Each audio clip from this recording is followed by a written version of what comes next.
अब देखो यार, अगर तुम लोग आरवेज के फैन हो तो ये वीडियो तुम्हारे लिए होने वाली है, क्योंकि गाइज यहाँ पर आरवेज के टीवी डील को लेकर एईडब्ल्यू के लॉकर रूम से काफी बड़ी अपडेट आ रही है। एनजेपीडब्ल्यू के आज हुए पेपर व्यू के ऊपर जैक पेरी ने रिटर्न करके एनजेपीडब्ल्यू के टोक्यो डोम शो के लिए चैलेंज कर दिया है। एईडब्ल्यू में डब्ल्यूडब्ल्यूई के आईडी प्रोग्राम रेसलर्स के अपीयर होने को लेकर डब्ल्यूडब्ल्यूई के प्लान सामने आ चुके गए। तो गाइज वहीं एनजेपीडब्ल्यू के रसल किंगडम पेपर व्यू के ऊपर कोनोसुके ताकेशिता का टाइटल मैच कंफर्म हो चुका है। तो गाइस चलिए बिना किसी देरी के शुरू करते हैं इस वीडियो को। और सबसे पहले बात करेंगे रिंग ऑफ ऑनर यानी आरवेज रेसलिंग की। बात करें अगर यहाँ पर रिंग ऑफ ऑनर की, तो गाइस ये बात तो मैं आपको ऑलरेडी बता चुका हूँ। एईडब्ल्यू और Warner Media new TV deal डील अनाउंस होने के बाद अब टोनी खान उनकी secondary wrestling company Ring of Honor को लेकर टीवी डील नेगोशिएट कर रहे गए और इस चीज के हैवी रूमर चल रही गए कि बहुत ही जल्द एईडब्ल्यू और टोनी खान के द्वारा आरवेज के न्यू टीवी डील को अनाउंस किया जा सकता है।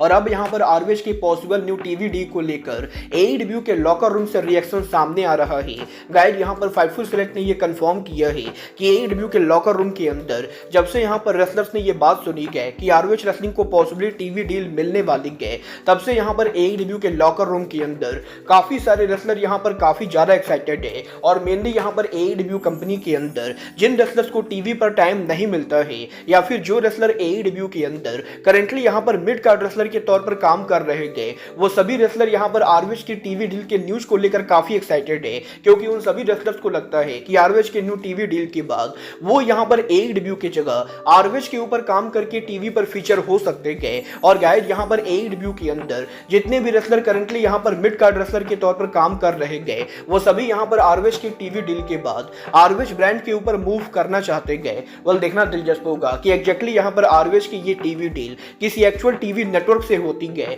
या फिर किसी स्ट्रीमिंग प्लेटफॉर्म से होती गए। और अगर यहां पर ये टीवी डील फाइनलाइज होता है तो एईडब्ल्यू के वो कौन कौन से रेसलर होते गए जो आरवेज के ऊपर मूव करते गए। आपको क्या लगता है, टोनी खान को आरवेज और एईडब्ल्यू के रोस्टर को टोटली सेपरेट कर देना चाहिए या नहीं? आप लोग मुझे कमेंट करके बताइए। बट गाइस चलिए फिलहाल आगे बढ़ते और बात करते हैं डब्ल्यूडब्ल्यूई के आईडी प्रोग्राम की। गाइस यहां पर ये बात तुम सभी लोगों को मालूम है, डब्ल्यूडब्ल्यूई के द्वारा रिसेंटली यहां पर मोनोपोली को रूल करने के लिए ब्रांड न्यू आईडी प्रोग्राम लाया गया है, जिस प्रोग्राम के अंदर डब्ल्यूडब्ल्यूई इंडी रेसलिंग कंपनीज और इंडी रेसलर्स को उनके अम्ब्रेला के अंदर साइन कर रहे गए। और ऑलरेडी यहां पर डब्ल्यूडब्ल्यूई के द्वारा 20 से भी ज्यादा इंडिपेंडेंट रेसलर्स को इस प्रोग्राम के अंदर साइन किया गया है। और डब्ल्यूडब्ल्यूई के आईडी प्रोग्राम के अंदर लगातार इंडी रेसलर्स के ज्वाइन करने के बाद अब फाइनली यहां पर इस चीज को लेकर अपडेट आ रही है कि क्या यहां पर जो रेसलर डब्ल्यूडब्ल्यूई के आईडी प्रोग्राम के अंदर है वो एईडब्ल्यू या टीएनए रेसलिंग के ऊपर जॉबर के तौर पर अपीयर हो सकता है या नहीं। गाइस यहां पर ये बात तो हम सभी लोगों को मालूम है कि जितनी भी मेजर रेसलिंग कंपनीज है,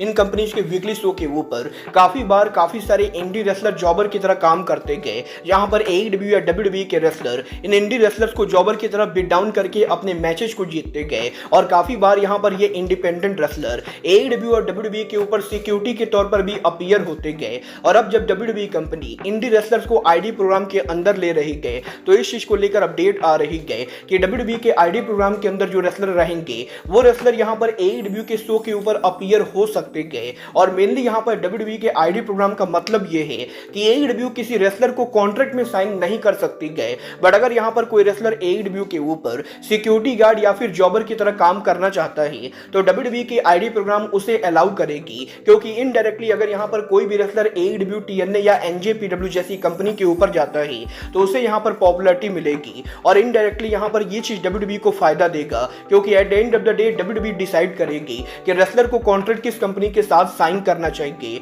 और इसीलिए यहां पर डब्ल्यूडब्ल्यूई को इससे कोई भी प्रॉब्लम नहीं है कि उनके आईडी प्रोग्राम के अंदर रेसलर्स के होने के बावजूद भी वो यहां पर एईडब्ल्यू या एनजेपीडब्ल्यू जैसी कंपनीज के ऊपर जॉबर के तौर पर अपीयर हो सकते गए। ये तो आने वाला टाइम बताएगा कि एईडब्ल्यू इन रेसलर्स को यहां पर अपने ब्रांड पर यूज करती है या नहीं। बट गाइस चलिए फिलहाल आगे बढ़ते और बात करते हैं एईडब्ल्यू की इंजर्ड सुपरस्टार जूलिया हर्ट की। गाइस बात करें अगर यहां पर जूलिया हर्ट की, तो गाइस ये बात तो हम सभी लोगों को मालूम है, पिछले 4 महीनों से एईडब्ल्यू के अंदर हमें यहां पर जूलिया हर्ट टीवी पर देखने को नहीं मिले गए। और लगातार एईडब्ल्यू से गायब रहने के बाद अब यहां पर फाइनली जब जूलिया हर्ट की इंजरी ठीक हो चुकी है तो एईडब्ल्यू के अंदर उनके रिटर्न का प्लान तैयार हो चुका है। गाइस यहां पर पीडब्ल्यू इंसाइडर ने यह कंफर्म कर दिया है कि एईडब्ल्यू कंपनी ऑलरेडी यहां पर जूलिया हर्ट के रिटर्न के लिए काफी सारे वीडियो पैकेज को तैयार कर चुकी है। और इंटरनली एईडब्ल्यू AEW के अंदर जूलिया हर्ट को लेकर काफी सारी प्लानिंग चल रही गए और अब यहाँ पर AEW उस परफेक्ट मोमेंट का वेट कर रहे गए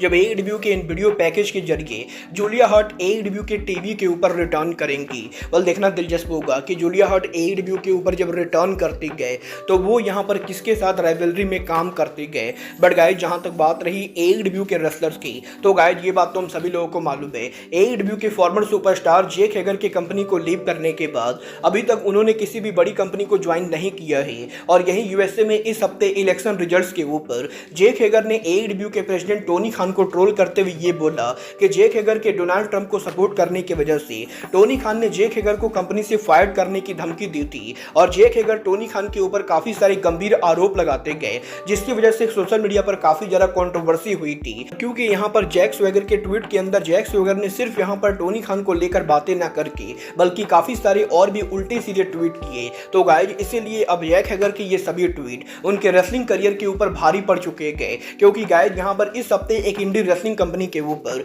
जैक हेगर अपीयर होने वाले थे। बट सोशल मीडिया के ऊपर जैक हेगर के टोनी खान और भी काफी सारी चीजों को लेकर उल्टे सीधे ट्वीट करने के बाद अब इस कंपनी ने ऑफिशियली ये अनाउंस कर दिया है कि वो उनके शो के ऊपर जैक हेगर को बुक नहीं करेंगे और जो भी लोग जैक हेगर को देखने के लिए शो पर आने वाले थे वो चाहे तो यहाँ पर अपने टिकट को रिफंड कर सकते गए। बट ये कंपनी अब यहाँ पर जैक हेगर को अपने शो पर नहीं लाएगी। और गाइस यहाँ पर 2 दिन पहले जैक हेगर ने सोशल मीडिया पर जो भी बदतमीजी की, अब यहाँ पर ये उनके करियर के ऊपर भारी पड़ रहा है। बल देखना दिलचस्प होगा कि जैक हेगर के सोशल मीडिया पर इन सभी फालतू बातों के बाद इंडिपेंडेंट रेसलिंग के ऊपर कौन कौन सी कंपनी जैक हेगर को बैन करती गए। बट गाइस चलिए फिलहाल आगे बढ़ते और बात करते हैं केनी ओमेगा और गेब किड की। गाइस यहाँ पर ये बात तो हम सभी लोगों को मालूम है, NJPW के पावर स्ट्रगल पेपर व्यू के बैक स्टेज के ऊपर केनी ओमेगा और गेब किड के बीच में ब्रॉल हुआ था, जिस ब्रॉल के बाद अब लगभग ये कंफर्म माना जा रहा है कि NJPW और AEW के रेसल डायनेस्टी पेपर व्यू के ऊपर 5 जनवरी को केनी ओमेगा गेब किड को फेस करेंगे। और यहीं इन दोनों के इस ब्रॉल को लेकर अब यहाँ पर जापान से काफी बड़ी रिपोर्ट सामने आ रही है। गाइस यहाँ पर टोक्यो स्पोर्ट ने ये कंफर्म किया है कि केनी ओमेगा और गेब किड का जो ब्रॉल हुआ था वो ब्रॉल यहाँ पर 100% स्क्रिप्टेड था। बट ब्रॉल के अंदर गेब किड ने जिस तरीके से केनी ओमेगा के ऊपर अटैक किया वो यहाँ पर बिल्कुल भी स्क्रिप्टेड नहीं था। और गाइस यहाँ पर जब गेब किड केनी ओमेगा पर अटैक कर रहे थे उस समय गेब किड ने जोश जोश में आकर केनी ओमेगा के ऊपर काफी तेज तरीके से अटैक कर दिया। और क्योंकि केनी ओमेगा अब भी मेडिकली क्लियर नहीं गए तो गाइस इसीलिए उस ब्रॉल के दौरान केनी ओमेगा को काफी सीरियस चोट भी लगी गई। और गेब किड की ऐसी चूतिये वाली हरकत करने के बाद अब NJPW ने सच में यहाँ पर गेब किड के ऊपर फाइन लगा दिया है और गेब किड को इंटरनली कंपनी के अंदर वार्निंग भी दी गई है कि आगे से वो यहाँ पर जोश जोश में आकर अगर किसी इंजर्ड रेसलर के ऊपर ज्यादा मार देते गए तो उन्हें यहाँ पर कंपनी की तरफ से फायर भी कर दिया जा सकता है। वेल गाइस डेफिनेटली यहाँ पर मुझे इसमें कोई भी शेक नहीं गए कि गेब किड जोश जोश में आकर चूतिये वाली हरकत करते रहेंगे। और गाइस देखना दिलचस्प होगा कि ओमेगा और गेब किड की ये राइवलरी NJPW आने वाले 2 महीनों में कैसे बिल्ड करती गए। बट गाइस जहां तक बात रही राइवलरी बिल्ड करने की, गाइस कल यहां पर NJPW के द्वारा यूएसए में उनका fighting spirit unleash pay per view किया गया था, जिस पेपर व्यू के ऊपर हमें यहां पर AEW के मल्टीपल रेसलर देखने को मिले। गाइस यहां पर कल NJPW के fighting spirit unleash pay per view के ऊपर हमें यहाँ पर AEW की tag team the kingdom action में देखने को मिलते गए, जो यहाँ पर शो के ऊपर सिंगो ताकागी और योता सुजी को फेस करते गए। और इन दोनों टीम्स के मैच के ओवर होने के बाद जब यहाँ पर योता सुजी अरीना से वॉक करने ही वाले होते गए तभी यहाँ पर अरीना में लाइट्स आउट हो जाता है। और इसके बाद सडनली AEW के TNT champion Jack Perry arena के अंदर आकर योता सुजी के ऊपर अटैक कर देते गए, जहाँ पर जैक पेरी के योता सुजी पर अटैक करने के बाद जैक पेरी उनका प्रोमो कट करते हुए NJPW और AEW के रेसल डायनेस्टी पेपर व्यू के ऊपर योता सुजी को मैच के लिए चैलेंज करते गए। और आप लोग ये कंफर्म मानकर चल सकते हो कि 5 जनवरी को अगले साल टोक्यो डोम के अंदर रेसल डायनेस्टी पेपर व्यू के ऊपर हमें यहाँ पर जैक पेरी और योता सुजी के बीच में 1-on-1 सिंगल मैच देखने को मिलेगा। और अगर यहाँ पर तब तक जैक पेरी चैंपियन रहते गए तो शायद यहाँ पर जैक पेरी का टाइटल भी ऑन द लाइन होगा। बट गाइस यहाँ पर जैक पेरी और योता सुजी के इस मैच के अलावा आज यहाँ पर NJPW के fighting spirit unleash unleash pay per view के ऊपर टोक्यो डोम का एक और बड़ा मैच अनाउंस हो चुका है, जो मैच और कुछ नहीं बल्कि एईडब्ल्यू के चैंपियन वर्सेस एनजेपीडब्ल्यू के चैंपियन का मैच है। गाइज यहाँ पर एनजेपीडब्ल्यू के फाइटिंग स्पिरिट एनलीज पेपर व्यू के ऊपर हमें यहाँ पर कोनोशुके ताकेशिता एईडब्ल्यू का इंटरनेशनल टाइटल टीजेपी के खिलाफ डिफेंड करते हुए दिखाई देते गए, जहां पर ताकेशिता के टाइटल को रिटेन करने के बाद हमें यहां पर शो के ऊपर एनजेपीडब्ल्यू के never open weight champion Shingo Takagi ring के अंदर आते हुए दिखाई देते गए और शिंगो ताकागी रिंग के अंदर आकर हमें यहां पर शो के ऊपर कोनोशुके ताकेशिता को एनजेपीडब्ल्यू के रसल किंगडम पेपर व्यू के ऊपर टाइटल मैच के लिए चैलेंज करते हुए दिखाई देते गए।